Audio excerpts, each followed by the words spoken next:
श्रुतिस्मृतिपुराणानाम् आलयं करुणालयम्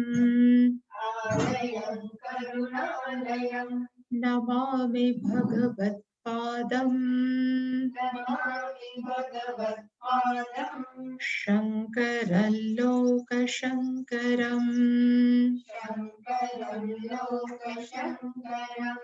शङ्करं शङ्कराचार्यम्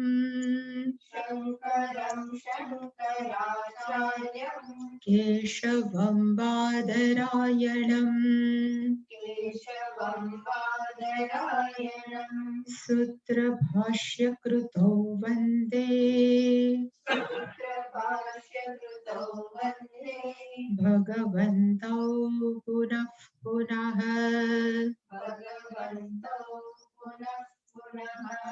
ईश्वरो गुरुरात्मेति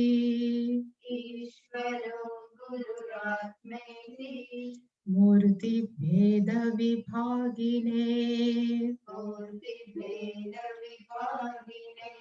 व्योमवद्व्याप्तदेहाय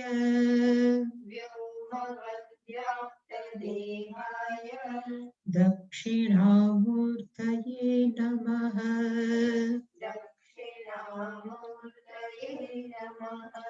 गुकारस्त्वन्धकारो वै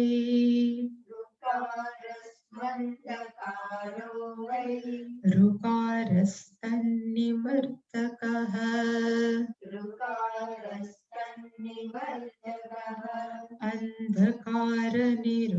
अन्धकारनिरोधित्वात्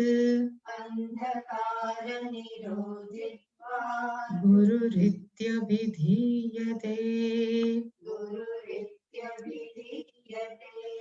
सदाशिवसमारम्भाम्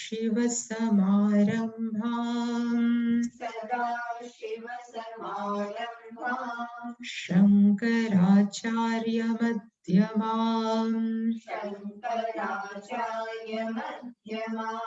अस्मदाचार्यपर्यन्ताम्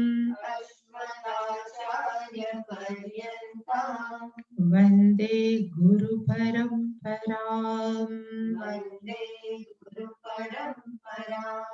ॐ सहनाववतु सहनौ भुनक्तु सह वीर्यङ्करवावहै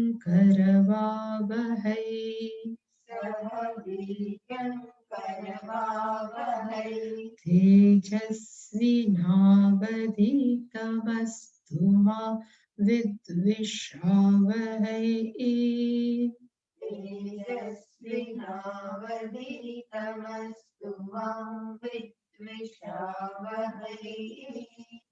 ॐ शान्ति शान्ति शान्तिः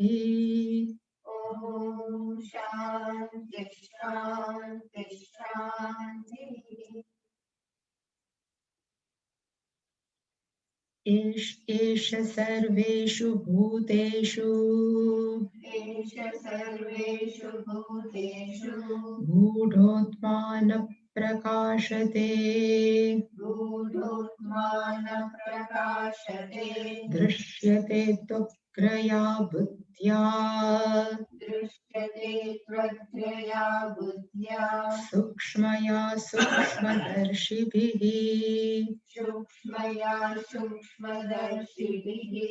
यच्छेद्वाङ्मनसि प्राज्ञः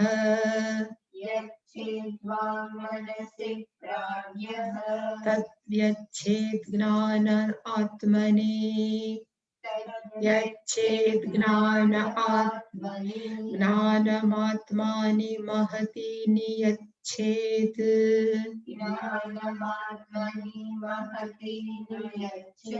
तद्यच्छेत् शान्त आत्मनि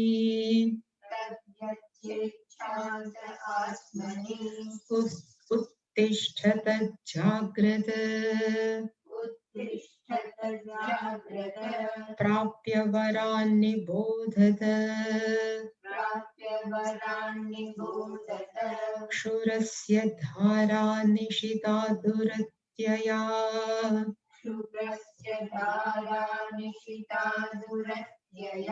दुर्गं पथस्तत्कवयो वदन्ति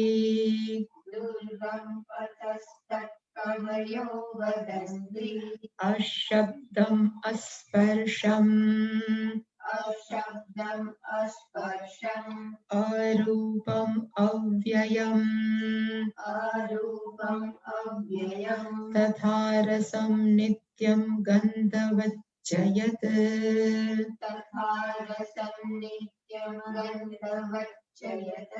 अनाद्यनन्तं महतः परं ध्रुवम्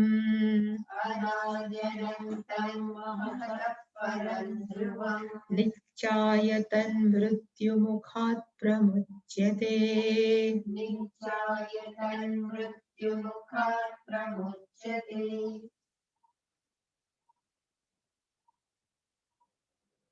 પેલો અધ્યાય ત્રીજી વલ્લી 12મો મંત્ર. આપણે જે 12મો જોયો છે ને કહેવાય પ્રથમ અધ્યાય કઠોપનિષદનો, એની અંદર ત્રીજી વલ્લી અને એની અંદર 12મો મંત્ર. અને એ આપણે ગઈકાલે જોયો હતો કે એષ આત્મા સર્વેષુ ભૂતેષુ, આ આત્મા છે બધા જ પ્રાણીઓમાં છે, બ્રહ્માદિ સ્તંભ પર્યંતાદિષુ, શંકરાચાર્ય લખ્યું હતું. પણ કેવું છે તો કે ગૂઢ, એ બધાની અંદર જાણે કે છુપાઈ ગયો હોય એવું છે. અને એથી આત્મા ન પ્રકાશતે, બધી જગ્યાએ હોવા છતાં માણસોને એવું નથી લાગતું કે મારી અંદર છે આત્મા છે, ન પ્રકાશતે. તો પછી એને જાણવા માટે શું કરવું જોઈએ? એને કીધું કે સૂક્ષ્મદર્શિભિ દૃશ્યતે, જે સૂક્ષ્મ તત્વને જાણવા વાળા સમજના વાળા માણસો છે એને જોઈ શકે છે. પણ કેવી રીતે? તો કે બે પ્રકારની બુદ્ધિ છે, અગ્રયા બુદ્ધ્યા સૂક્ષ્મયા બુદ્ધ્યા તત એષ આત્મા દ્રશ્યતે. એટલે કે એનાથી સૂક્ષ્મ બુદ્ધિથી કે અગ્ર બુદ્ધિથી સૂક્ષ્મદર્શી વાળા વ્યક્તિઓ છે એ એષ આત્મા દ્રશ્યતે, આ આત્માને જોઈ શકે છે. તો અગ્રયા અને સૂક્ષ્મયાનો અર્થ આપણે ગઈકાલે જોયો હતો. અગ્રનો અર્થ થાય કોન્સન્ટ્રેટેડ, જેનું મન છે એક જગ્યાએ ફોકસ હોય એને કહેવાય અગ્ર બુદ્ધિ. જેને પોતાના જીવનનું ધ્યેય નક્કી કર્યું છે અને ધ્યેય ઉપર જેનું ધ્યાન છે એના સિવાય બીજે ક્યાંય નહીં, એવી જે બુદ્ધિ છે એને કહેવાય અગ્રયા બુદ્ધિયા. અગ્ર, જેણે પોતાની અગ્ર પોતાનું ધ્યેય રાખ્યું છે અને એનાથી ક્યારેય જેની મૂવ નથી થતી, જેની આંખ, અગ્રયા બુદ્ધિયા. અને બીજું સૂક્ષ્મયા બુદ્ધિયા. મન સૂક્ષ્મ છે, બુદ્ધિ સૂક્ષ્મ છે અને એનાથી સૂક્ષ્મ આત્મ તત્વ છે. હવે એને જાણવા માટે સ્થૂળ પદાર્થોમાંથી બુદ્ધિ ને મનને હટાવવું જ રહ્યું. એટલે કે સ્થૂળ તત્વમાંથી કે વિષયોમાંથી બુદ્ધિ છે એ પાછી વળી જાય, કે મન પાછું વળે અને માત્ર સૂક્ષ્મ ચૈતન્ય તત્વ કે હું કોણ છું પરમાત્માનો જે વિચાર કરે એને કહેવાય સૂક્ષ્મ બુદ્ધિ. એટલે ભગવાને કીધું આમાં શ્રુતિ એટલે કે ભગવાન જ બોલે, એટલે કે શ્રુતિ એવું કીધું કે માણસો આત્માને ક્યારે જાણી શકે? કે જ્યારે એની બુદ્ધિ સૂક્ષ્મ હશે અને અગ્ર હશે, ત્યારે આત્મા છે સમજાઈ શકશે, અંદર બેઠો છે એ. અને પછીનો જે આપણે 13મો મંત્ર જોયો હતો કે એ જોવા માટે થઈ અને મનને એક પછી એક પાછું વાળવું પડે. આપણે કર્મેન્દ્રિયો અને જ્ઞાનેન્દ્રિયોને પાછી વાળવી પડે. અને કેવી રીતે વાળવી પડે એ 13મા મંત્રમાં કીધું હતું. એની અંદર પણ કહી શકાય ને કે 4 છે. પેલું વાક્ય છે પ્રાજ્ઞઃ વાક મનસી યચ્છેદ.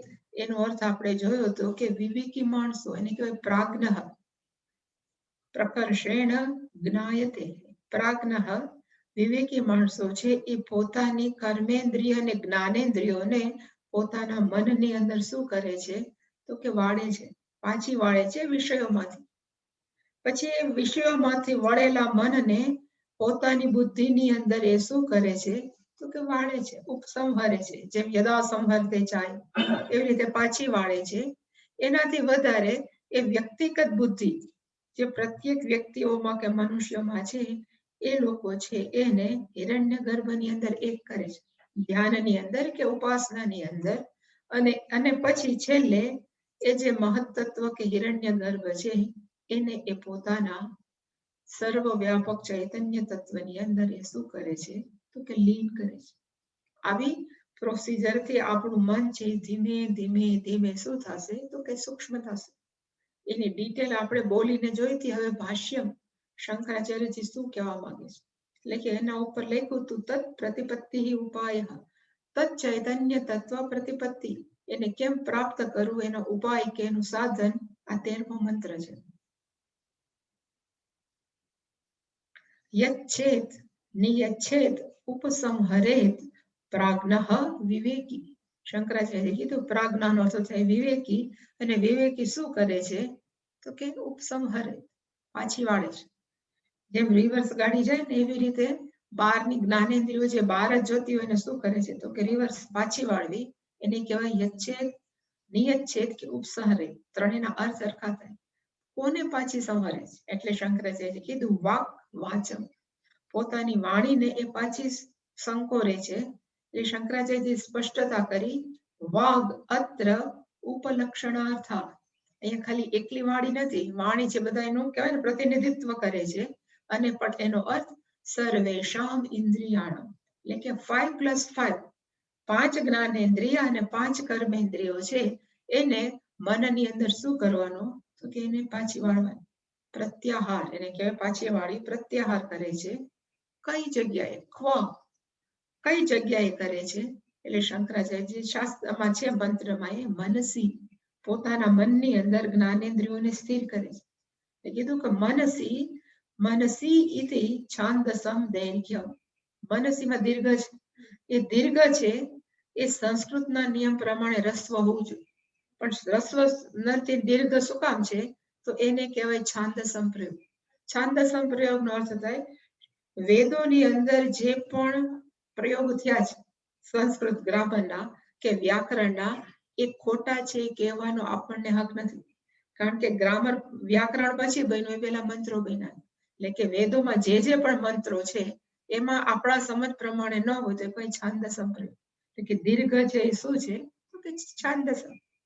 હવે એ મન જેની અંદર 5+5 જ્ઞાનેન્દ્રિયો અને કર્મેન્દ્રિયો છે એ શાંત થઈ છે કે લય થઈ છે, એ મનને હવે ક્યાં શાંત કરવાનું એટલે એના પછીનું મનઃ યચ્છેદ જ્ઞાને પ્રકાશ સ્વરૂપે બુદ્ધો આત્મની, એટલે કે એ મનને પ્રકાશ સ્વરૂપ આપણી બુદ્ધિની અંદર શું કરવાનું તો કે સમાવી દેવું. પેલા કર્મેન્દ્રિયો અને જ્ઞાનેન્દ્રિયો મનમાં, પછી એ મનને કેમાં તો કે બુદ્ધિમાં. અને શું કામ બુદ્ધિની અંદર તો આપણે જોયું હતું કે મન કરતા બુદ્ધિ છે વધારે સૂક્ષ્મ છે. મન છે સંકલ્પ વિકલ્પ આત્મક છે, જ્યારે બુદ્ધિ છે કેવું છે નિર્ણયાત્મક નિશ્ચયાત્મિક. અને એને કીધું કે મન આદિ કરણાની વ્યાપનોતિ આત્મા. ખરેખર બુદ્ધિનું જે ચૈતન્ય તત્વ છે એ મન અને +5 કર્મેન્દ્રિયો અને જ્ઞાનેન્દ્રિયોનો એ શું છે તો કે આત્મા, એટલે કે એની અંદર વ્યાપેલું છે. પ્રત્યેક દેશમ વધારે આંતરતમ છે. એક એવી સ્ટોરી છે, એવી એક વાર્તા છે, આઈ થિંક પ્રશ્નોપનિષદમાં છે, કે અંતઃકરણના જે 5 છે ને એ બધા વચ્ચે ઝઘડા થયા એટલે હુંસાતુસી. 5 જ્ઞાનેન્દ્રિયો કે અમે મહાન છીએ, 5 કર્મેન્દ્રિયો કે અમે મહાન છીએ, પંચ પ્રાણા એ કીધું અમે મહાન, અને મન બુદ્ધિ ને ચિત્ત અહંકાર એ જે છે ચતુષ્ટય એ કે અમે મહાન. હવે નક્કી કોણ કરે આ 4 માંથી મહાન કોણ? એટલે બધાએ નક્કી કર્યું કે આપણે હોલિડે ઉપર જાય, એક સમૂહ છે એ રજા ઉપર જાય. એટલે સપોઝ કર્મેન્દ્રિય છે તો વાણીએ કીધું, કારણ કે વાણી એ કર્મેન્દ્રિયનું પ્રતીક છે, એટલે વાણીએ કીધું કે 1 મહિનો સુધી હું નહીં બોલું.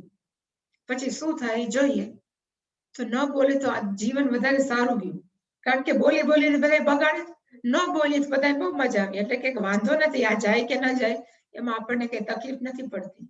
પછી કર્મેન્દ્રિયો એટલે જ્ઞાનેન્દ્રિયોમાંથી કીધું કે એક હડતાલ ઉપર જાઓ, 1 મહિના સુધી એને કામ નહીં કરવાનું, રજા ઉપર જાઓ. એટલે પછી આંખે કીધું કે હું રજા ઉપર જઈશ. પછી એ રજા ઉપર ગયું તો આંખમાં દેખાતું બંધ થઈ ગયું, તો બધાને થયું હાય દેખવું નહીં દાજવું નહીં, એટલે કે એમાં પણ કોઈને પ્રોબ્લેમ ન થયો, એ બધા ખુશ થયા. પછી એવી રીતે જ્ઞાનેન્દ્રિયો એક પછી એક વધી ગઈ હડતાલ ઉપર. પછી શબ્દ એટલે કે કર્ણેન્દ્રિય ગઈ, આ ગઈ, જીભ એટલે કે રસના ગઈ, ત્વક ગયું, કોઈને કઈ પ્રોબ્લેમ નથી. પછી મને કીધું કે હાલો હું જાઉં, તમે બધા બહુ કરો છો ને, હું વધારે શ્રેષ્ઠ છું એમ. એટલે કે મન અને બુદ્ધિ એ બધું અંતઃકરણ જયારે રજા ઉપર ગયું તો માણસ કેવો થઈ જાય, તો કે કોમામાં હોય એવો, જેમ બેભાન જેવો થઈ જાય, હાલતો ચાલતો હોય પણ આમ પણ મર્યો નહીં, જીવતો રહ્યો, હાલતો ચાલતો રહ્યો. પછી છેલ્લે પ્રાણનો વારો આવ્યો. પ્રાણે કીધું કે હું હડતાલ ઉપર જાઉં, અને જેવું એને કીધું કે હું હડતાલ ઉપર જાઉં ત્યાં તો એક પછી એક બધાને એમાં તો સંવારું પણ ઉભો સંવાર થાય, જે મેં ગઈકાલે કીધું હતું. એટલે જેવો ઉદાન વાયુ તૈયાર કરવું એટલે બધા કે પાછો આવતો રહે, પાછો આવતો રહે, એટલે શરીર છોડવું પડશે. કે સૌથી સારું શ્રેષ્ઠ અંતઃકરણની અંદર કયું છે, તો કે પ્રાણ છે. જો પ્રાણ છે તો અંતઃકરણ ને જીવાત્મા છે, જો પ્રાણ ગયો તો નથી. પણ અહીંયા પ્રાણની કઈ ચર્ચા નથી, પણ મન કરતા બુદ્ધિ છે વધારે કેવી છે, તો કે શ્રેષ્ઠ. કારણ કે મન તોફાન કરતું હોય તો બુદ્ધિ કહી શકે શાંત થઈ જાય. એટલે એને કીધું કે બુદ્ધિ છે પ્રત્યગાત્મા તેષામ, બુદ્ધિ છે એ આ બધી જ્ઞાનેન્દ્રિયો, કર્મેન્દ્રિયો અને મનનું શું છે, તો કે જાણે કે આંતરતમાત્મા એ છે, તો એ ચારે એ બંને જણા છે. હવે એ જ્ઞાનરૂપી બુદ્ધિ, જે બુદ્ધિ છે એને ક્યાં આપણે પાછી સંકોરવાની, કે ક્યાં પાછી વળવાની?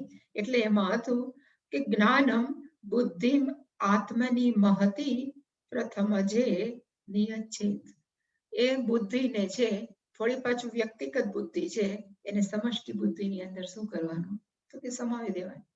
એટલે કે ધ્યાન કરતા હોય કે આપણે બેઠા હોય ત્યારે આપણે આપણી જાતને એમ કહી શકીએ કે હું વ્યક્તિગત બુદ્ધિ છું, એ સમગ્ર સમષ્ટિ બુદ્ધિની અંદર મારું અહંકાર પણ હું લઈ કરીને એની સાથે એક થઈ જાઉં. અને જેટલા આપણે એની સાથે એક થાય એટલા જ એવું કહે યથા યથા ઉપાસતે તથા એવ ભવતી. જેને જેની આપણે ઉપાસના કરીએ ને એવા આપણે થઈ જાય. જો રામ ભગવાનની જે ઉપાસના કરતા હોય પ્રેમથી તો રામ જેવા શાંત થાય. કૃષ્ણ ભગવાનની જે ઉપાસના કરતા હોય તો કૃષ્ણ ભગવાન જેવા તોફાની થાય. પછી એવી જ રીતે જે હનુમાનજીની સાચી પૂજા કરતા હોય તો એને પૂછડાઈ હોય છે. એવા કેટલાય દાખલા નીમ કરોલી બાબા રામકૃષ્ણ પરમહંસ એને પૂછ્યું કે યથા યથા ઉપાસતે તથૈવ ભવતી. માણસો છે એવો જ બની જાય. એવી રીતે અહીંયા માણસો કેની ઉપાસના કે કનું એક રૂપ માને છે, તો કે મારી બુદ્ધિ એમ કે છે કે હું કોણ છું, તો કે હિરણ્યગર્ભ છું, મહત્તત્વ સર્વવ્યાપક સમષ્ટિ બુદ્ધિ છું. તો એના જે ગુણ છે એ આપણામાં, અને પ્રથમ જ કે હિરણ્યગર્ભના ગુણ ક્યાં છે, તો કે એ બધાનો સ્વીકાર કરે છે. હિરણ્યગર્ભ છે 84 લાખ યોનિની અંદર જેટલા જીવાત્માઓ જેવા છે એ બધાનો શું કરે છે, તો કે સ્વીકાર કરે છે. એનો અર્થ કે કેવું હશે, તો કે શાંત તત્વ, જેની અંદર બધાનો સ્વીકાર છે. તો આપણું પણ મન કેવું થાય, હિરણ્યગર્ભ સર્વવ્યાપક, તો આપણું મન પણ કેવું થયું બુદ્ધિ, તો કે સર્વવ્યાપક. હિરણ્યગર્ભ છે સર્વનો સ્વીકાર, તો આપણું મન પણ પછી યથા યથા ઉપાસતે તથૈવ ભવતી. આપણું બુદ્ધિ પણ કેવી થઈ જાય, કોઈનો વાંક કાઢવાને ભૂલી જાય, જેવું છે એવું સ્વીકારતું થાય. એવું એકવાર થઈ જાય પછી એ સમષ્ટિ બુદ્ધિને પાછી ક્યાં આપણો કહેવાય ને લય કરવો, એટલે ભગવાને એટલે શ્રુતિએ કીધું સર્વવ્યાપક ચૈતન્ય તત્વ. પ્રથમ જવત એનાથી થાય શું, મેં જે કીધું એ પ્રથમ જવત સ્વચ્છ સ્વભાવકમ આત્મનઃ વિજ્ઞાનમ આપાદયેત. ધારો કે આપણે આપણી બુદ્ધિ હિરણ્યગર્ભની અંદર મર્જ કરીએ કે એક કરી નાખીએ તો શું થાય, તો કે હિરણ્યગર્ભ કેવું છે, સ્વચ્છ સ્વભાવ, સંપૂર્ણ શુદ્ધ ચૈતન્ય છે. તો જ હિરણ્યગર્ભ જીવાત્મા થઈ શકે. હવે એની સાથે આપણે એક થઈ ગયા તો આપણો સ્વભાવ પણ કેવો થાય, તો કે ચિત્ત શુદ્ધિ સહજ થઈ જાય.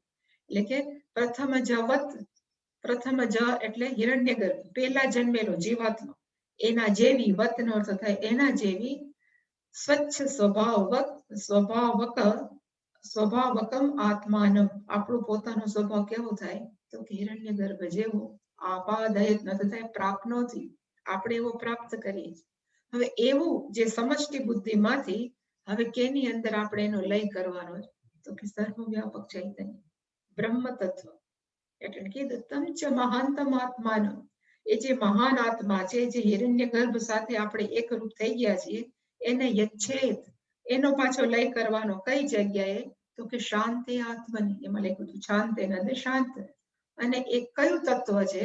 એટલે શંકરાચાર્યજીએ એના માટે એક વિશેષણ વાક્ય, અને કોણ છે?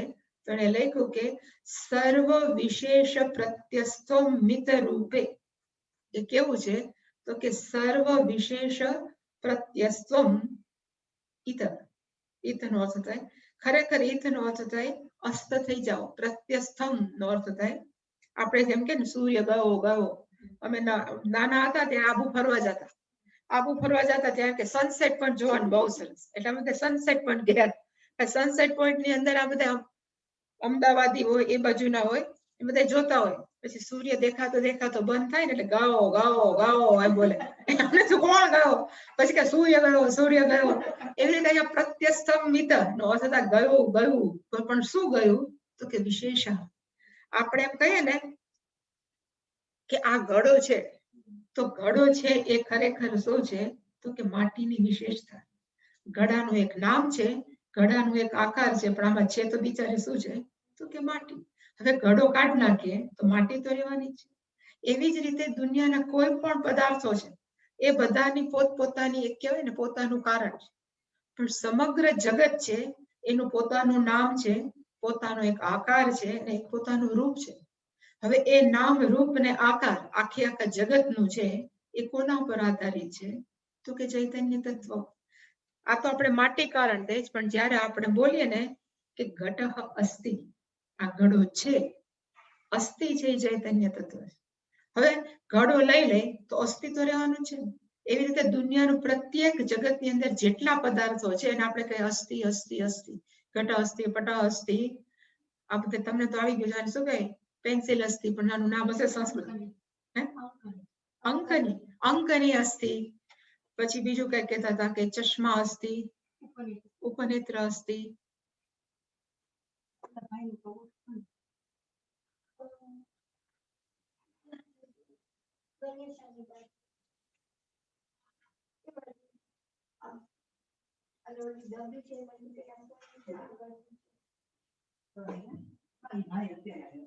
કાંઈ વાંધો નહીં. પ્રત્યસ્થમિતમ બધું થઈ ગયું છે.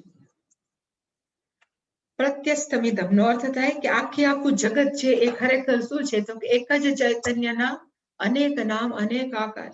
હવે બધા એને આપણે કાઢી નાખીએ કે ભાઈ આખે આખું જગત નથી, માત્ર ત્યાં શું છે? તો કે ચૈતન્ય તત્વ. તો બધા જ નામ રૂપ આકારનું આપણે શું કરી નાખ્યું? કોઈ લઈ કર્યું. જે રીતે સપનાની અંદર આપણે સ્વપ્ન જોયું, તો મારા સપનાની અંદર સપોઝ આપણે ઋષિકેશ ગયા, પછી એમાં ગંગા છે, એમાં પહાડો છે, હિમાલય છે, આશ્રમ છે, બધું છે. જેવા આપણે સપનામાંથી બહાર નીકળ્યા તો એ સપનામાં રહેલા એ બધા જ જે દ્રશ્ય ઋષિકેશ છે એનું શું થઈ ગયું? પ્રત્યસ્થમિત. એ કે નાશ નથી થતા, એ આપણા જ ચૈતન્ય તત્વ, જે સપનાનું મનનું ચૈતન્ય તત્વ હતું એમાં લઈ થઈ.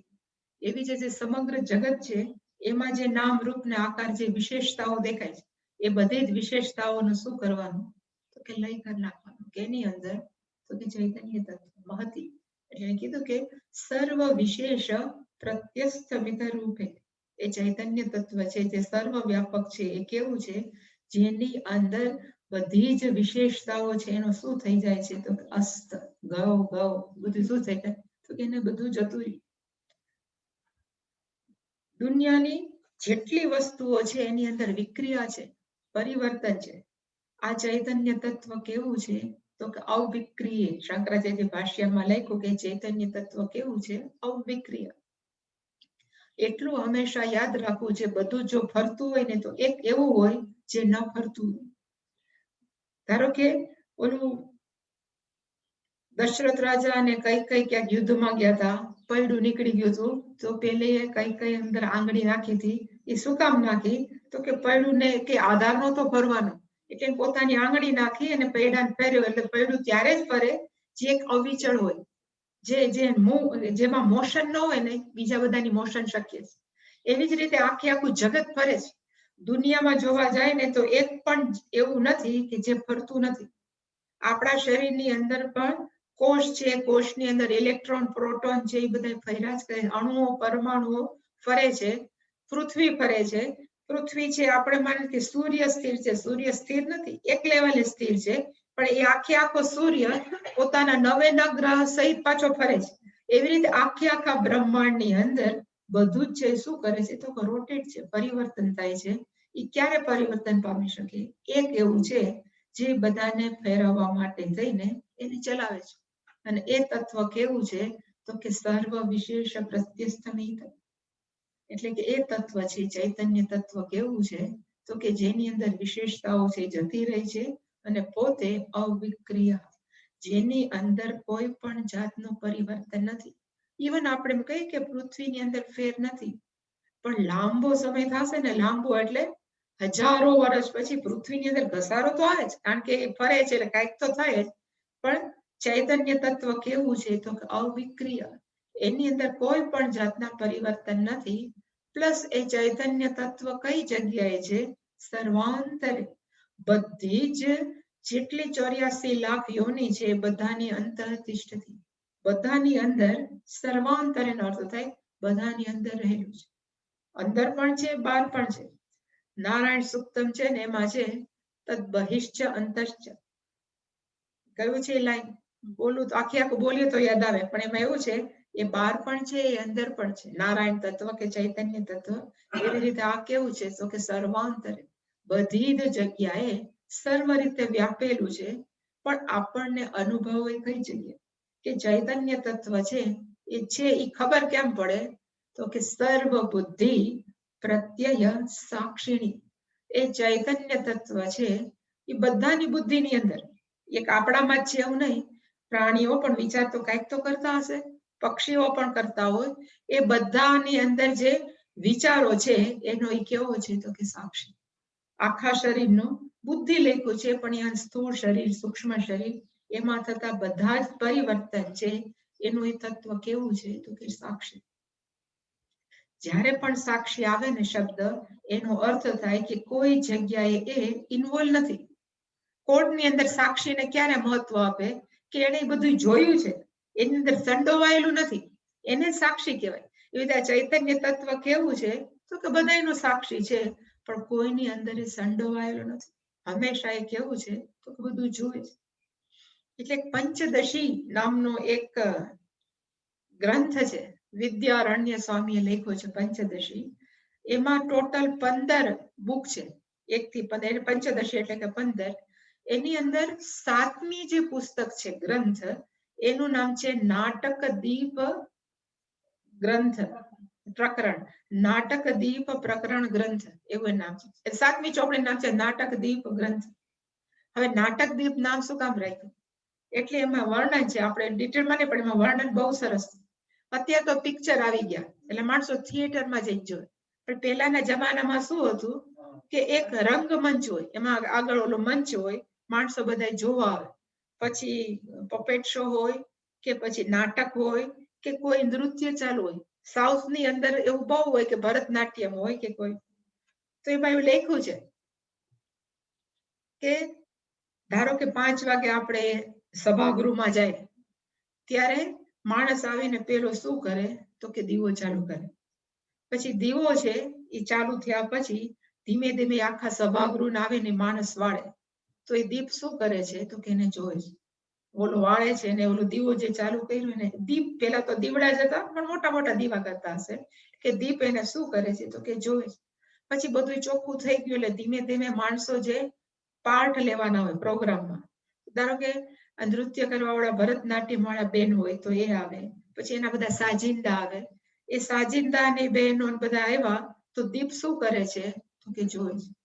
પછી સાજિંદાઓએ પોતાના તબલા ઠક ઠક કરીને ચડાવે, એવી રીતે બધા પોતાના કહેવાય ને બધું સાજિંદાઓ છે બધું સાપ બધા પોતપોતાના સેટ કર્યા.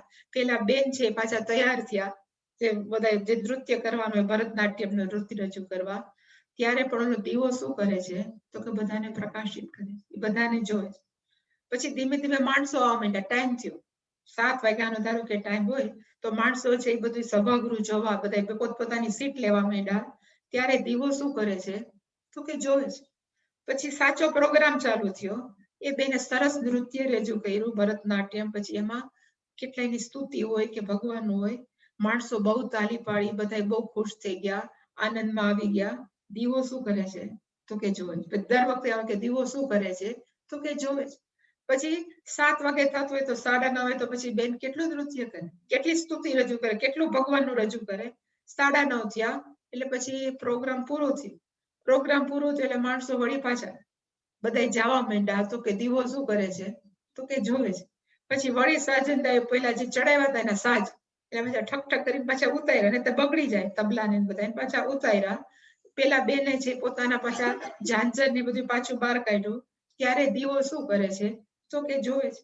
પછી બેન છે પોતાના ઓરિજિનલ કપડામાં આવી ગયા છે, ભરતનાટ્યમના કપડા પહેર્યા હતા, અને પેલા બધા ભાઈઓ છે પોતાના દફતર જે હતું એ બધું લઈને ઉપડા. દીવો શું કરે છે? તો કે જોવે છે. પછી બધાય જતા રહ્યા એટલે છેલ્લો માણસ જેને વાળી જોડીને સાફ કર્યું હતું એ છેલ્લે રહ્યો. એને જયારે ફરતો હતો ત્યારે પણ દીવો શું કરે છે? તો કે જોવે છે. એવું જ આપણું ચૈતન્ય તત્વ. જૈનમાં જો હું કર્યું ચૈતન્ય તત્વ શું કરે છે? તો કે જોવે. જોવેનો અર્થ થાય સાક્ષી. સાક્ષીનો અર્થ થાય એ ક્યાંય પણ ઇન્વોલ્વ નથી.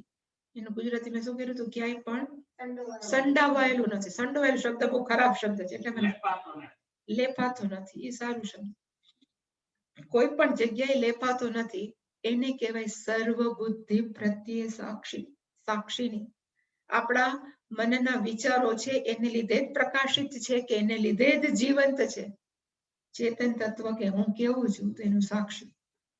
એવી રીતે આપણે ધીમે ધીમે બધી જ આપણી 5 જ્ઞાનેન્દ્રિયો કર્મેન્દ્રિયો છે મનમાં, મનથી બુદ્ધિમાં, બુદ્ધિથી હિરણ્ય ગર્ભમાં, અને હિરણ્ય ગર્ભની સાથે એક થયેલી આપણી બુદ્ધિને આપણે વ્યાપક ચૈતન્ય તત્વની અંદર શાંત કર્યું.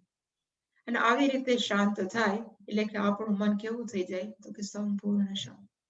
આવું માણસ રોજ પ્રયત્ન કરે તો શાંત થાય જ. આવી રીતે રોજ 5 મિનિટ 10 મિનિટ માણસ બેસે કે હું ધીમે ધીમે હું શું કરું છું અને હું તત્વ કયું છું. તો આ શબ્દ યાદ રાખવા જેવો 3 જ છે.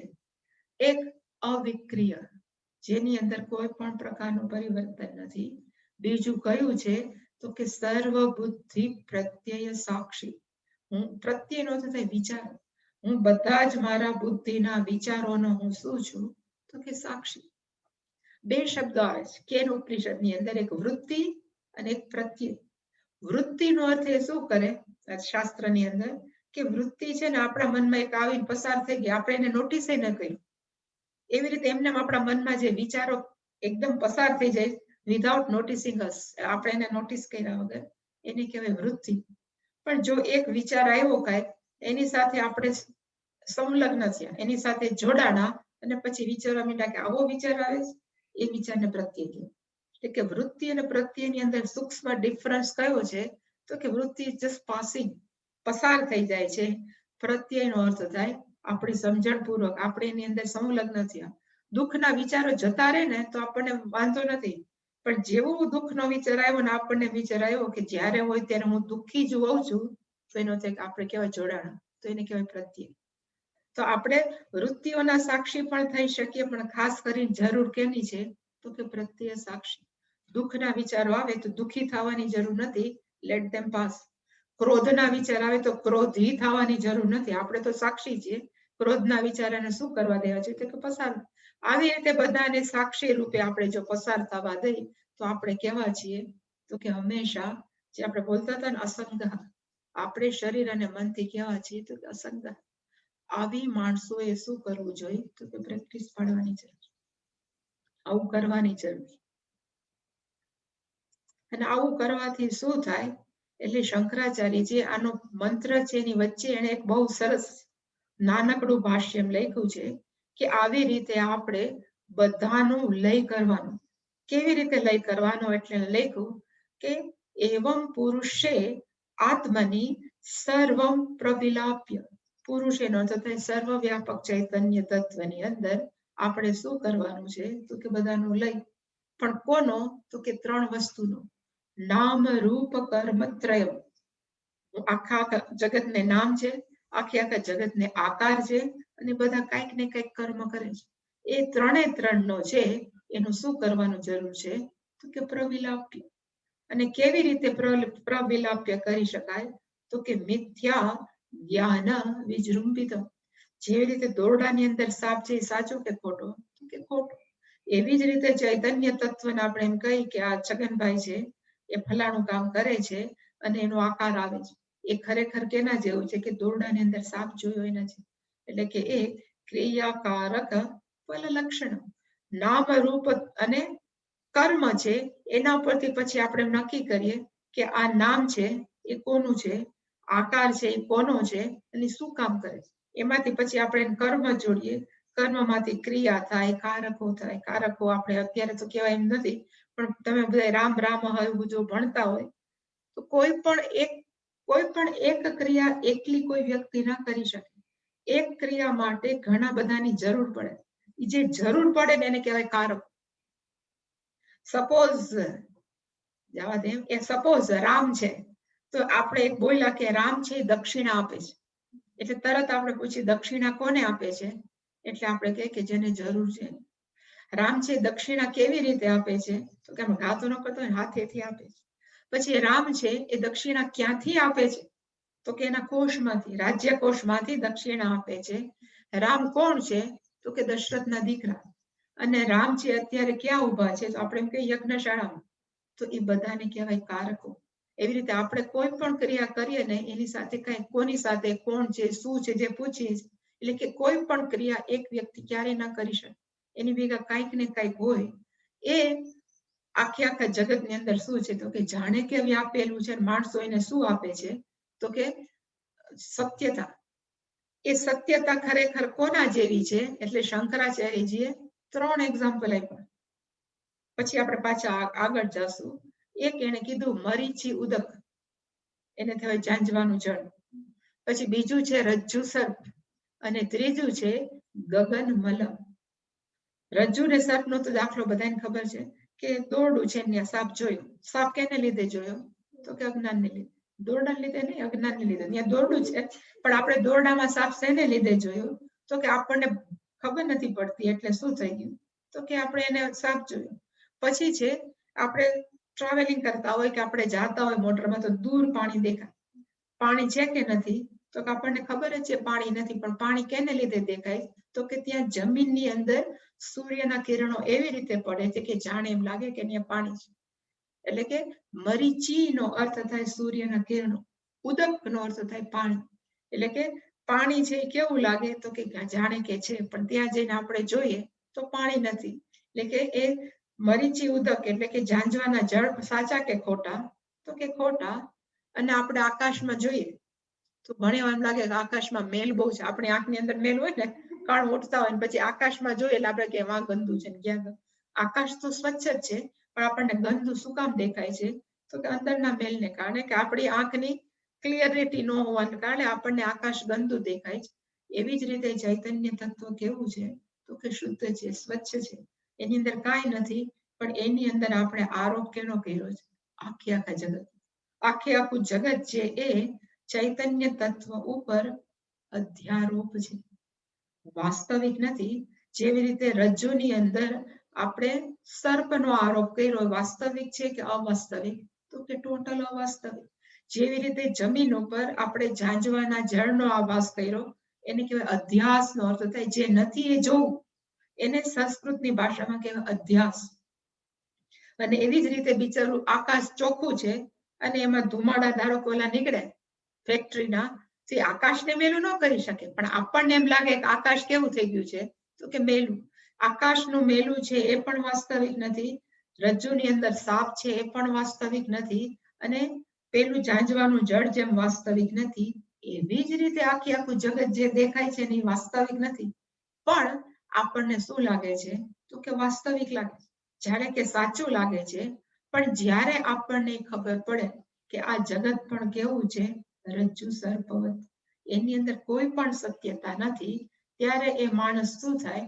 એટલે શંકરાચાર્ય આગળ મેં લખ્યું છે હવે કે એ બધું જ ક્રિયાકારક ફલ લક્ષણ છે, કે જગત છે, નામ રૂપ કર્મ છે, એ બધું જ સ્વાત્મ યાથાત્મ્ય જ્ઞાને, જે દોરડા નજીક જાય ત્યારે ખબર પડે લે આ તો દોરડું, સાપને હું કામ ભાગતો હતો કે ભાગતી હતી. એવી જ્યારે આત્મજ્ઞાન થાય ત્યારે ખબર પડે કે જાગીને જોઉં તો જગત દિશે નહીં, હું ખોટે ખોટું આને આટલું બધું મહત્વ આપતો હતો. એટલે કે આખું જગત છે કેવું છે? તો કે વાસ્તવિક નથી. એવું જ્યારે માણસ સમજશે ત્યારે એ વ્યક્તિ કેવી થશે? એટલે શંકરાચાર્ય કીધું કે સ્વસ્થ પ્રશાંતાત્મા કૃતકૃત્ય ભવતિ. જ્યારે આવું આત્મજ્ઞાન થાય કે આખે આખું જગત છે એ વાસ્તવિક નથી, અને જે અંતિમ સત્ય છે, જે આ જગત છે એ સત્ય નથી, અને આપણે સત્યતા આપીએ છીએ એ અજ્ઞાનતા છે. પણ સત્ય કયું છે કે આખે આખું જગત છે એ સ્વપ્નવત જ છે, અને આખે આખા જગત ઉપર અત્યારે આપણે અધ્યારોપ કોનો કર્યો છે? તો કે જગતનો. જેવી રીતે દોરડાની અંદર સાપનો અધ્યારોપ છે, વાસ્તવિક નથી, એવી જ રીતે ચૈતન્ય તત્વ કે બ્રહ્મ તત્વ ઉપર આખે આખા જગતનો અધ્યારોપ કર્યો છે એ વાસ્તવિક નથી. પણ આત્મજ્ઞાન એના ગચ્છતિ. આ અધ્યારોપ છે, અજ્ઞાન છે, એ ક્યારે જશે? હું કોણ છું એ જાણી જાય તો આ બધું અજ્ઞાન જતું રહે, અને એકવાર જતું રહે તો માણસ શું થઈ જાય? કૃતકૃત્ય ભવતિ. એને એમ થાય કે મારું કરેલું સફળ થયું. કૃત નો અર્થ થાય કરેલું, કૃત્ય એટલે કે બસ બહુ થઈ ગયું, એટલે કે મેં કરેલું છે બધું સફળ થઈ ગયું, એને કહેવાય કૃતકૃત્ય ભવતિ. સ્વસ્થ ભવતિ. આ સાચો સ્વસ્થ છે. સ્વસ્મિન સ્વરૂપે તિષ્ઠતિ. પોતાના સ્વરૂપની અંદર સ્વસ્થ થાય, અને પ્રશાંતાત્મા એ વ્યક્તિ કેવી થઈ જાય? તો કે શાંત થઈ જાય. હવે મારે એવું થવું છે, મારે સ્વસ્થ થવું છે, મારે કૃતકૃત્ય થવું છે, મારે પ્રશાંતાત્મા શાંત થઈ જવું છે, તો કરવું શું? એટલે કે એના પછીનો શ્લોક છે ને મંત્ર, એ એના માટે કે મારે એ સ્થિતિએ પહોંચવું, આખે આખા જગતને હું સ્વપ્નની જેમ સમજી શકું. એ સ્થિતિએ પહોંચવા માટે શું કરવાની જરૂર છે? તો કે એના પછીનું જે આપણા વિવેકાનંદજી એને પોતાનો એક મંત્ર બનાવ્યો હતો, ઉત્તિષ્ઠત જાગ્રત પ્રાપ્ય વરાન નિબોધત ક્ષુરસ્ય ધારા નિશિતા દુરત્યયા દુર્ગમ પથઃ તત કવયો વદંતિ. પેલો શબ્દ છે ઉત્તિષ્ઠત. એમાં 4 વાક્ય છે. ઉત્તિષ્ઠ જાગ્રત પ્રાપ્ય વરાન નિબોધની અંદર 4 વાક્ય છે. ઉત્તિષ્ઠત પૂરું, જાગ્રત વાક્ય પૂરું, પ્રાપ્ય એ પણ પૂરું, અને છેલ્લું છે વરાન નિબોધત. વરાનમાં પણ એક વાક્ય કરવું તો થઈ શકે, અને પછી છે નિબોધત, એટલે કે 1 2 3 4 ને 5. ઉત્તિષ્ઠ નો અર્થ શું થાય? Get up. ઇંગ્લિશમાં કે ઉભો થા, એને કહેવાય ઉત્તિષ્ઠ. એટલે શાસ્ત્ર એમ કે છે કે ઊંઘમાં બહુ સૂતો, અજ્ઞાન રૂપી ઊંઘમાં તું બહુ સૂતો, હવે તું ઉઠી જા. ઉત્તિષ્ઠ નો અર્થ થાય તો એમાંથી ઊંઘમાંથી ઉઠ, અજ્ઞાન રૂપી ઊંઘમાંથી ઉઠ. પછી ઉઠીને મારે શું કરવું? સપોઝ એ પીછે ઉઠેલો માણસ તો કે જાગ્રત. તું તારી જે અનાદિ કહેવાય ને અજ્ઞાન રૂપી નિદ્રામાંથી તે જે ઊંઘી ગયેલો છે એમાં પ્રયત્ન કરીને તું બહાર આવ, એને કહેવાય જાગ્રત. જે તું અત્યારની જગતને બહુ સત્યતા આપે છે એમાંથી તું જાગ, એ તું સમજ કે આ તે તું જે કરે છે એ વાસ્તવિક નથી, એટલે કે જાગ્રત. હવે આવું તમે બધું બોલો છો કે મને સમજાતું નથી એમ ધારો કે ઓલો કે સાધક, એટલે એને કીધું પ્રાપ્ય. શ્રુતિ એમ કે છે કે પ્રાપ્ય, એટલે પ્રાપ્ય એટલે શું? તો કે તું પ્રાપ્ત કર. કોને પ્રાપ્ત કર? તો કે ગુરુને પ્રાપ્ત. તું સારા ગુરુ પાસે જા, એને પ્રાપ્ત કર. અને ગુરુ કેવા હોવા જોઈએ? તો કે વરાન. વરાન પ્રાપ્ય. શ્રેષ્ઠ ગુરુજન હોવા જોઈએ, એને તું પ્રાપ્ત કર. પછી એને પ્રાપ્ત કરીને મારે શું કરવું? સપોઝ તો એ પૂછે તો એને કીધું નિબોધત. એની પાસેથી તું કોણ છે એનું સાચું જ્ઞાન લે, એને કહેવાય નિબોધત. આત્મજ્ઞાન પ્રાપ્ત કર. અને આપણે એનામાં શંકરાચાર્યનું ડિટેલમાં જોશું, પણ એને કીધું કે આત્મજ્ઞાન જે સમજવાનું છે કે આત્મજ્ઞાન કોણ છે એ જાણવા માટે થઈને જે લાઈફસ્ટાઈલ, જીવનશૈલી જે જીવવાની છે કેવી છે એની શંકરાચાર્યજી નહીં પણ આમાં શ્રુતિએ વર્ણન કર્યું. ક્ષુરસ્ય ધારા નિશિતા દુરત્યયા. ક્ષુરનો અર્થ થાય ચપ્પુ કે તલવાર. ધાર એટલે એની ધાર. એને માણસો આમ કરીને ધાર કરે, અને પછી એમ કે હવે ખુલ્લા પગે ચાલો અને પેલી બાજુ જાઓ, એને કહેવાય દુરત્યયા. એવી ધારદાર તલવારની ધાર ઉપર ચાલીને ખુલ્લા પગે ચાલીને એમ કહ્યું કે હવે પેલી બાજુ જાઓ, તો એ ક્રોસ કરવું કે કેવું છે? દુરત્યયા. દુઃખે ન કરતી. એ ક્રોસ કરવું છે એ બહુ અઘરું છે. એવી જ રીતે આ માણસો કીધા કરે કે આત્મજ્ઞાન પ્રાપ્ત કરો, આત્મજ્ઞાન પ્રાપ્ત કરો, પણ એ આત્મજ્ઞાન પ્રાપ્ત કરવાનો રસ્તો કેના જેવો છે? તો કે નિશિતા દુરધ્ય, એ કેના જેવો છે? તો કે અત્યંત ધારદાર છે. એવું શું કામ કીધું? કારણ કે આપણા જેવા એક તો માણસો ઓછા હોય, જ્યારે કે જેને ખરેખર આત્મજ્ઞાનમાં કે હું કોણ છું જાણવામાં રસ હોય, એવા માણસો બહુ ઓછા હોય. એટલે પગ ખેંચવાનો પ્રયત્ન કરે કે ભાઈ હવે બહુ ગયા, અમારે ભેગા ભળો, આમાંથી કઈ તમારે તો ઉપજવાનું નથી. એટલે એ રીતે પણ છે. પ્લસ આપણા મનની અંદર પણ ઉઠતા મનના આવેગો, આપણા મનની અંદર જેટલા પ્રોબ્લેમ છે એ બોલીએ છીએ એટલા કાઢવા સહેલા નથી. એટલે એ રીતે પણ એ પંથ છે એ અઘરો છે, પથ છે એ અઘરો છે. અને પ્લસ કાયદા પછી એ પાછું હું કાઢું છું ઈ કોટેશન કે હું કોણ એ કાઢવું પણ બધું બહુ અઘરું છે. એટલા માટે થઈને ઓલા 3 ની બહુ જરૂર છે. જે હું હંમેશા કહું, સાવધાન, સજાગ અને સભાન, અવેર, અલર્ટ, એ 3 વસ્તુ છે. એટલે એને કહેવાય ક્ષુરસ્ય ધારા નિશિતા. અને આવું બધું કે છે કોણ? તો કે કવય વદંતી. કવિનો અર્થ થાય તત્વજ્ઞાની. જેને આ રસ્તામાંથી પસાર થઈ ગયા છે એને કીધું કે ભાઈ બી કેરફુલ હો. એવું હોય કે આપણે ચાલી જયારે જતા હોય ને યમનોત્રી, પહેલા તો બધું ચાલીને જવાનું હતું, ચાલીને થાક્યા હોય, પછી સામે ઉતરતા હોય ને પૂછીએ હવે કેટલું આગું છે, હવે કેટલું આગું છે. એટલે કોઈ એમ નો કે બહુ આગું છે, આમ વળો એટલે આવ્યું છે, એમ જ કે કોઈ એમ નો કે બહુ આગું છે. એટલે આપણને એમ થાય હાઈશ હવે બસ વળાંક 2-3 થોડુંક ચાલશો ને ત્યાં જાય તો વળી પાછું આગું હોય. એ પાછા બધાને પૂછે, પછી આપણે થાકી જાય, બધા એમ જ કે બહુ નજીક છે પણ એ બહુ આગું હોય. અને એટલા થાક્યા હોય એને કહેવાય દુર્ગમ પથરા. એવી રીતે આપણને એમ થાય આટલું ચાલ્યું, અંતઃકરણ શુદ્ધિ થઈ હશે ને, આટલું બધું કર્યું અંતઃકરણ, એટલે કે હજી થોડો ક્યારે અંતઃકરણ શુદ્ધિ થાય વી ડોન્ટ નો. એટલે એને કીધું કે આ પથ એવી રીતે અઘરો છે, આમ કઈ અઘરો નથી. પણ જેને હું તો એમ કહું કે આમ ભલે આમાં દુર્ગમ લખ્યું, પણ મારી દ્રષ્ટિએ સૌથી આનંદ આ પથમાં જ આવે છે. કોઈ પણ આપણે એવું કે જીવનશૈલી કેવી હોવી જોઈએ? તો કે જીવનશૈલી એવી હોવી જોઈએ કે જેની અંદર આપણે ભગવાનનું નામ પ્રેમથી લઈ શકીએ. જીવનશૈલી એવી હોવી જોઈએ જેમાં આપણે સંપૂર્ણ ધર્મમય જીવન જીવી શકીએ. ધર્મમય જીવનનો અર્થ થાય આપણે ક્યારે પણ કોઈને હર્ટ ન કરીએ, આપણે ક્યારે કોઈને આપણા તરફથી તકલીફ ન આપે. એને કહેવાય બીજા આપણને જે કરે એનો પ્રશ્ન નથી, how we have to leave, આપણે કેવી રીતે જીવવું એ આપણા ઉપર. એટલે કે બીજું છે આપણે કેવી રીતે ધર્મમય જીવન જીવીએ અને સાથે સાથે શાસ્ત્રનો અભ્યાસ કરીએ, શાસ્ત્રને સમજવાનો પ્રયત્ન કરીએ. આનાથી વધારે બ્યુટીફુલ લાઈફ કઈ હોઈ શકે? મારી દ્રષ્ટિએ આનાથી વધારે સુંદર જીવન બીજું એ કઈ નથી. પણ માણસોને હજી શું કામ ક્યારેક અઘરું લાગે કે રસોવર્જમ, ત્યાં રસ રહી ગયો છે અને પછી એમ થાય કે ઓલા જલસા કરે ને હું રહી ગયો કે રહી ગઈ, એટલે રસોવર્જમ છે. નહીતર આના જેવી બ્યુટીફુલ કે સુંદર લાઈફ ક્યાંય નથી. બીજા માણસો છે, હું હંમેશા વિચારતી હોઉં કે માણસો છે ને એ કપડા માટે થઈને ખુવાર થાય, કે એટલી ચોઈસ કરે ને આમ કરે ને આમ કરે ને પછી વાં જાય ને વાં જાય, એમાં એની અડધી જિંદગી કાઢે. એનો કેટલો ટાઈમ વેસ્ટ થાય. અહીંયા તો કેવા 2 કપડા એક હરખા ભગવા પહેરી લીધા હાયલા, પછી જેવા પહેર્યા હોય નો પ્રોબ્લેમ. એવી રીતે ખાવાની અંદર પણ આ જોઈ મને આ ન જોઈ, સવારે તો બસ મેથીવાળા થેપલા દહીં જ ખાવું છે, ધારો કે એવું. એટલે માનમાં કેટલું હશે તો થાય ને જાતની ડિમાન્ડ. ઓલા કે તમે રોટલો શાક આપશો હાલશે.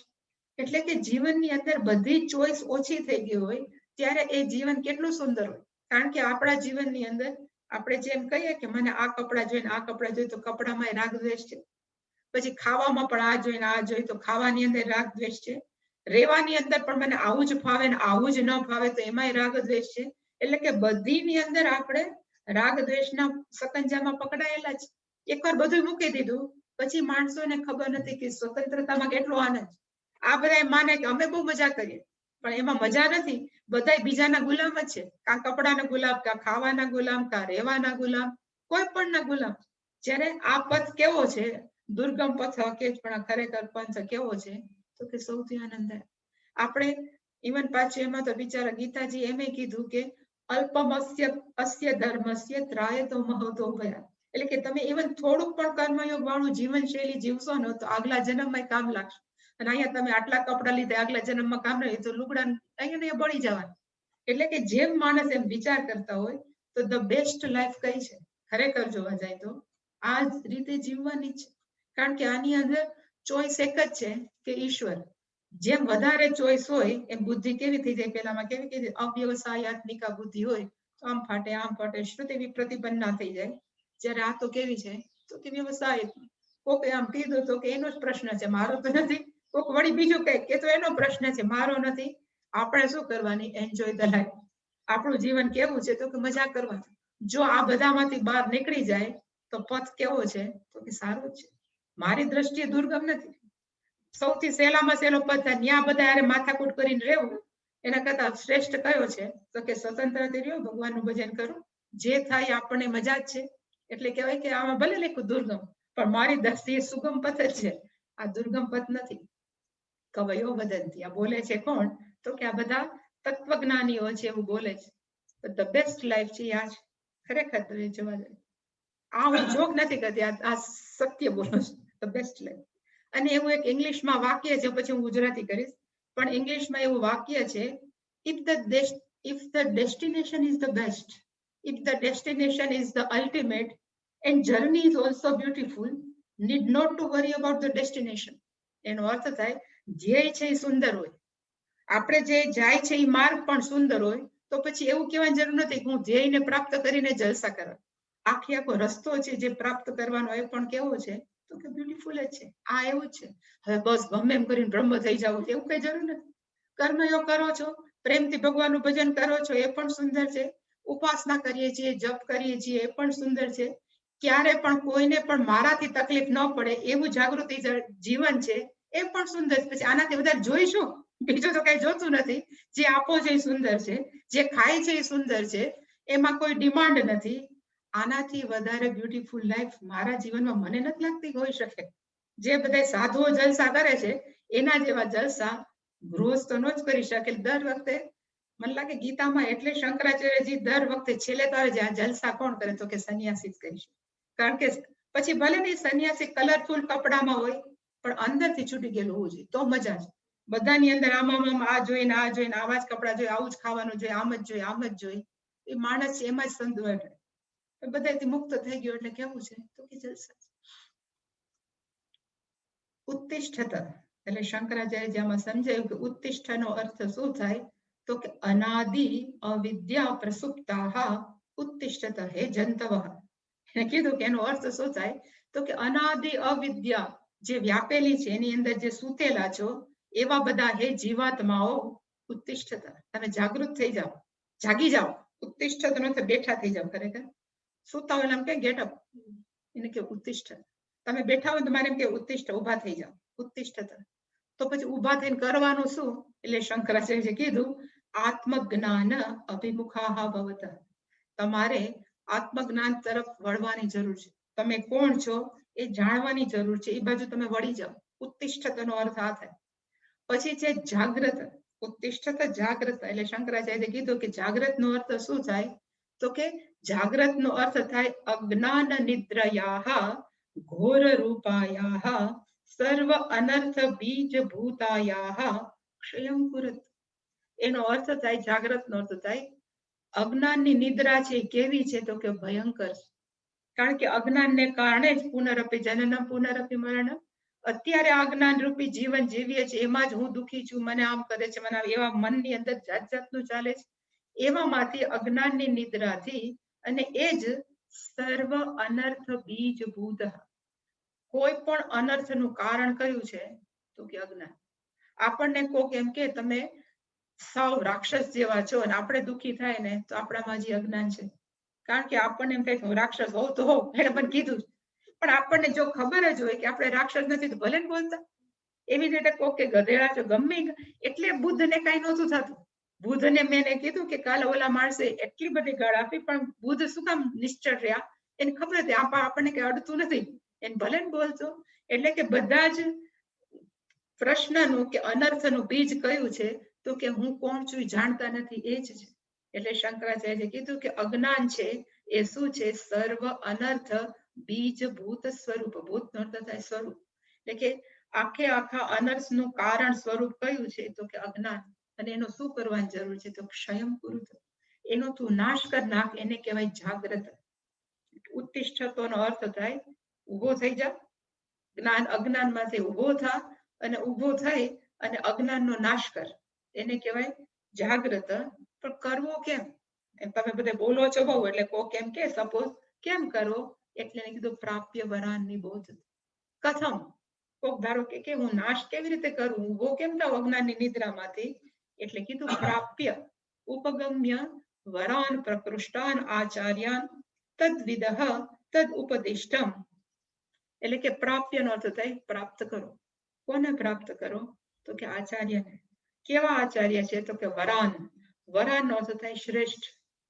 ગુજરાતીનો વરરાજા નહીં, કદાચ બિચારાને એટલે જ વરરાજા કીધો હોય, એક દિવસ તો તું શ્રેષ્ઠ થાય. ખરેખર વરનો અર્થ શ્રેષ્ઠ જ થાય. કે ગુરુ કેવા હોવા જોઈએ? તો કે વરાન. વરાન નો સમય કે પ્રકૃષ્ટ, અત્યંત શ્રેષ્ઠ આચાર્યન ઉપગમ્ય, એને તું પ્રાપ્ત કર, એની પાસે તું રે, અને એની પાસેથી ઉપદિષ્ટમ, એની પાસેથી તું આત્મજ્ઞાન છે પ્રાપ્ત કર. એ તમને ભણાવશે. અને શું ભણાવશે? તો કે એક જ વસ્તુ ભણાવશે, સર્વ અંતરમ આત્માનામ અહમસ્મિતિ. બધાના હૃદયની અંદર જે બેઠેલું તત્વ છે ને, એ તું જ છો.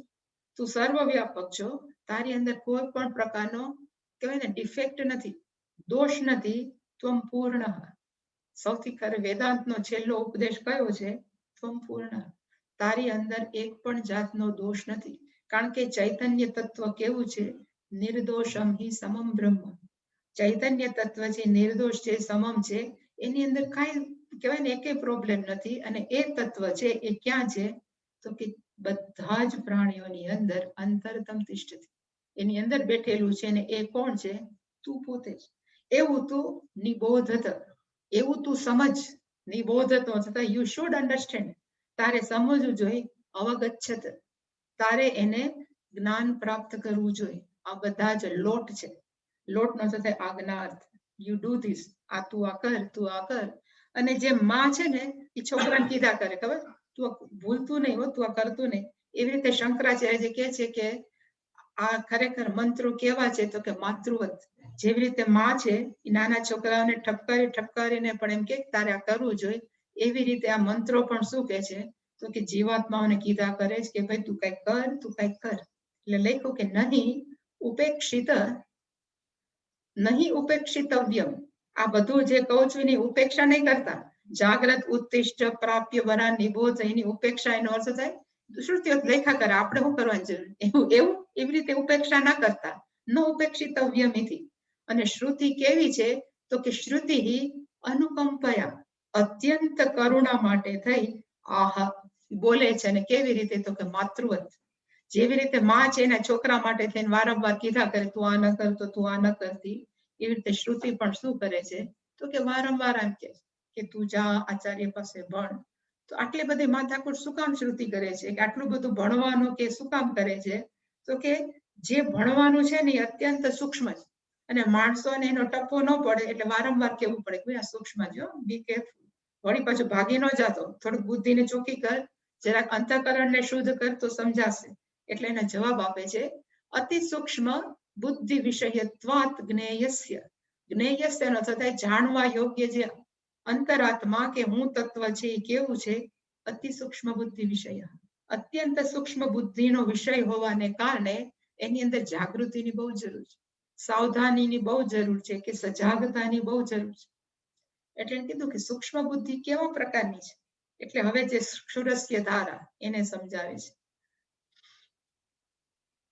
કિમ એવ સૂક્ષ્મ બુદ્ધિ ઇતિ ઉચ્યતે. આ સૂક્ષ્મ બુદ્ધિ કેવા પ્રકારની હોય છે? એટલે શંકરાચાર્ય કહે છે કે ક્ષુરસ્ય ધારાગ્રમ નિશિતા તીક્ષ્ણીકૃતા દુરત્યયા દુઃખેન અત્યયઃ યસ્યાહ સા દુરત્ય. એનો અર્થ થાય ક્ષુરસ્ય ધારા. એ હતું ચપ્પુ, ભૂલી ગઈ. એની ઉપલી જે બ્લેડ હોય ને એને ધારા કહેવાય. જે ચપ્પુ હોય એની ઉપલી બ્લેડ છે એની પાછી કેવી કરી છે? એકદમ ઘસી છે, એકદમ શાર્પ કરી છે. નિશિતા તીક્ષ્ણીકૃતા, એકદમ શાર્પ કરી, ધારદાર કરી છે. અને પછી એમ કે હવે તમે એને ક્રોસ કરો. દુરત્યાનો અર્થ થાય ચાલીને. શંકર એના પછીના ઓલામાં કે પગે ચાલીને ક્રોસ કરવાનો.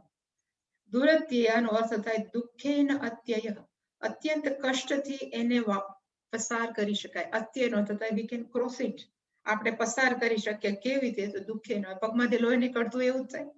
એટલે કીધું અત્યંત. અને યથાસા પદભ્યામ દુર્ગમનિયા, તમને એમ કે બે પગ વડે ચાલો તો એ ચાલવું કેટલું અઘરું છે.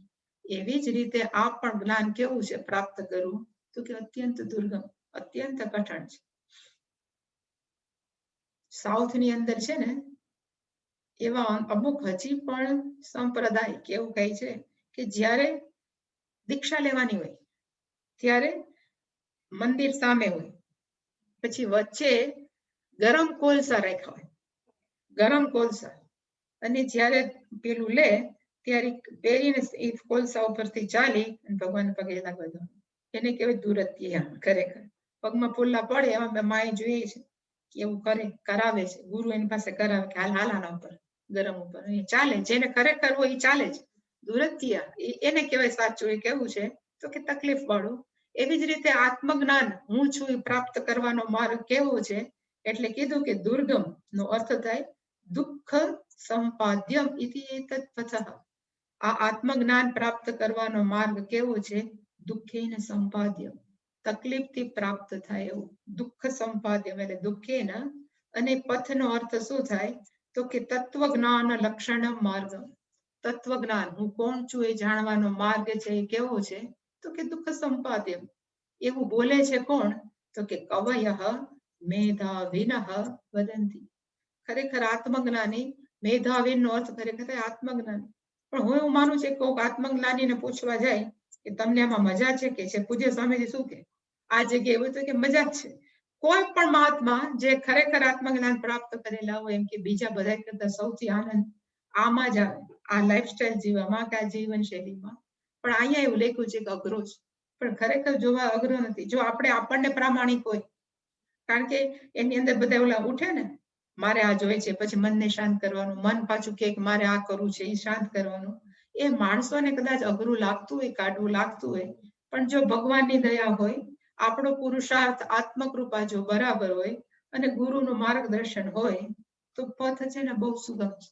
આ પથ છે એ કેવો છે, પૂજ્ય સ્વામી જેવા કોઈ ગુરુ હોય અને આ પથ આવું ભણવાનું હોય તો બેસ્ટ.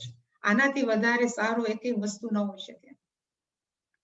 પણ આ દુસંપાદ્ય શું કામ કીધી છે એટલે શંકરાચાર્ય પાછી ચોખવટ કરી, જ્ઞેયસ્ય અતિ સૂક્ષ્મત્વાત. આ આત્મતત્વ છે એ કેવું છે તો અત્યંત સૂક્ષ્મ, ઇવન આપણે કલ્પના ન કરી શકીએ એટલું સૂક્ષ્મ હોવાથી સંપત્વાત તત વિપયસ્ય. શું છે? સૂક્ષ્મત્વાત તત વિપયસ્ય. વિપયસ્ય ન હોવું જોઈએ, બીજું કઈક અહીંયા કઈક ખોટું છે. વિષયસ્ય, મારે એમાં ઓલું નથી ના. તદ વિષયસ્ય એટલે કે ચૈતન્ય તત્વ જાણવાનો વિષય કેવો છે, અત્યંત સૂક્ષ્મ હોવાને લીધે એવું લખ્યું છે દુસંપાદ્ય. એને જાણવો છે કેવો છે તો કે અત્યંત અઘરું. એવું વદંતી ઇતિ અભિપ્રાય, એવું શ્રુતિ કે છે. અને શ્રુતિ શું કામ કહે તો કે માં એમ કેજો ધ્યાન રાખજે. છોકરી સાસરે જાતી, અત્યારની માં નહીં, પેલાની માં હારી હતી. અત્યારની માં તો બધું ઊંધું ચડાવે, પણ પેલાની માં એમ કહેતી કે ભાઈ સાસુ સસરાની ઇજ્જત આપવી, સાસુ સસરા મામા એ તારા જ મા બાપ છે એવું માનવું, એવું બધું હતું. એટલે કે જેવી રીતે માં છે દીકરી સાસરે જાતી હોય સાચી શિખામણ આપે, એવી જ રીતે શ્રુતિ કેવી છે તો કે આખા જગતની માં છે. ઉપનિષદ છે આખા જગતની માં છે, એટલે સાચી શિખામણ આપે કે જગતમાં કરવા જેવું કામ કયું છે તો કે પોતાને જાણવો એ જ છે. ભલે અઘરું લાગતું હોય, કારણ કે દીકરી સાસરે જાતી હોય તેમાં અઘરી જ લાગે ને, કારણ કે નવા માણસો, નવી બધી. એવી રીતે આ પણ અઘરું લાગતું હોય પણ અઘરું નથી. આ રસ્તો કેવો છે તો કે બહુ સરસ.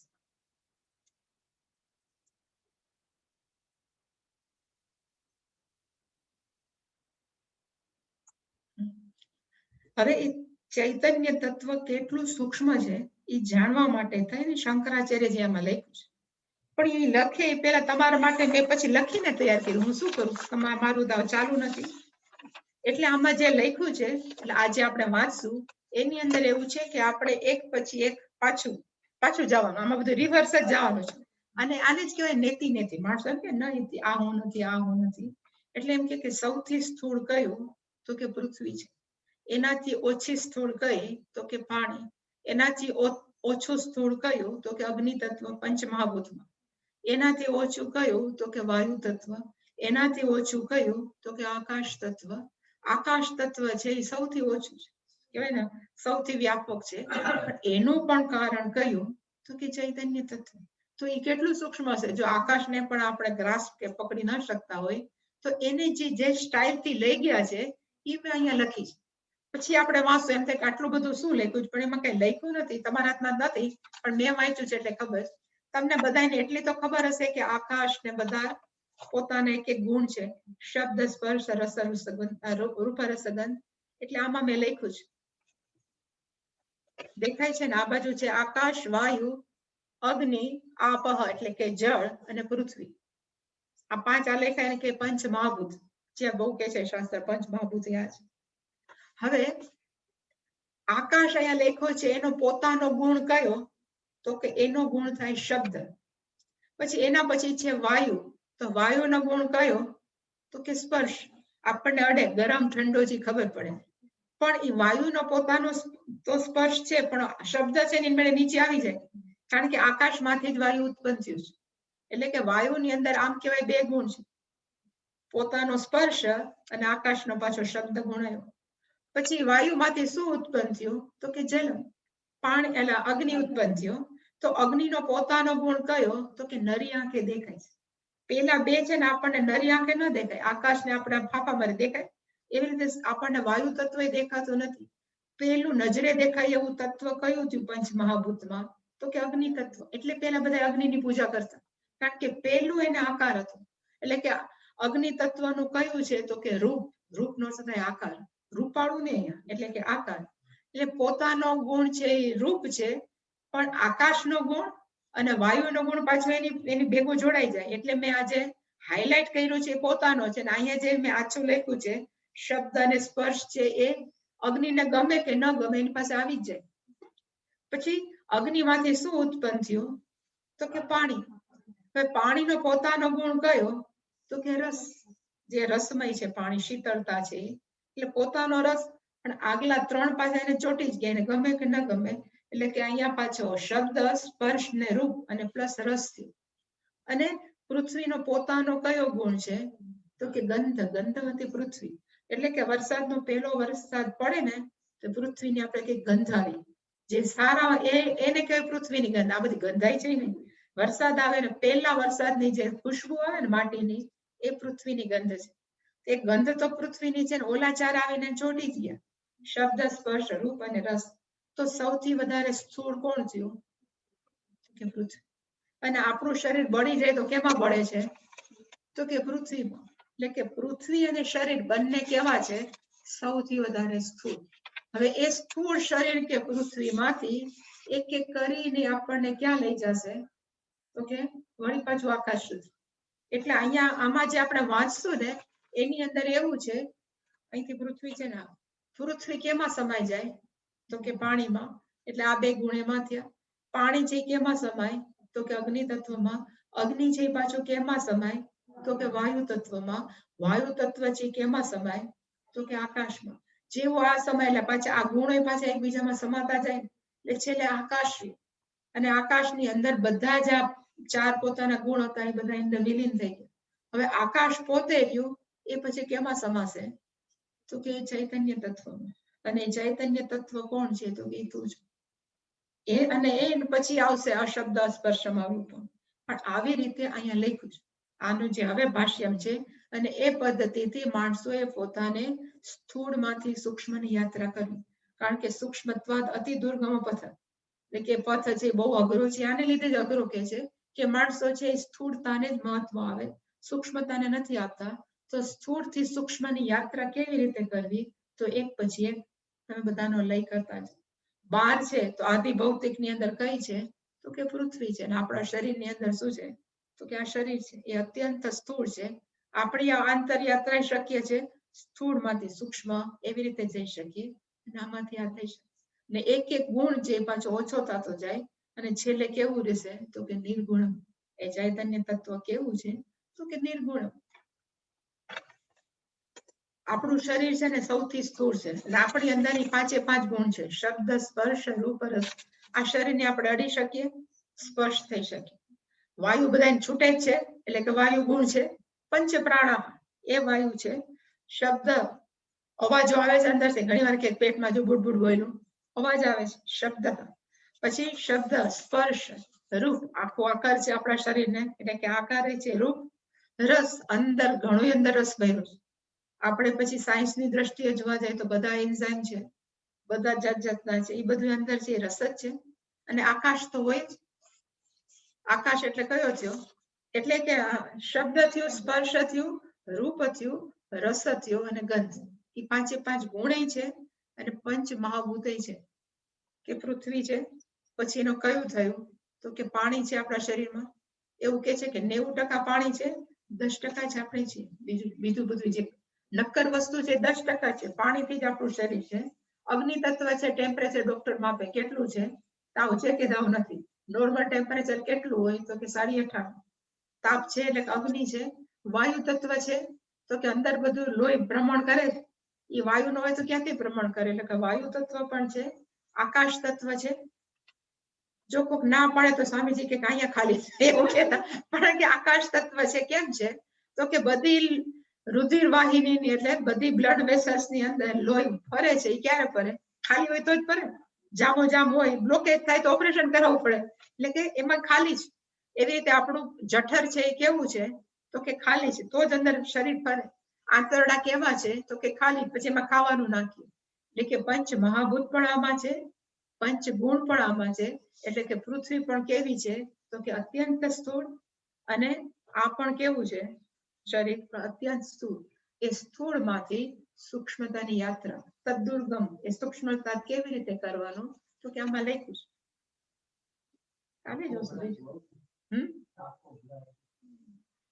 માલીબેન ક્યાં જાય?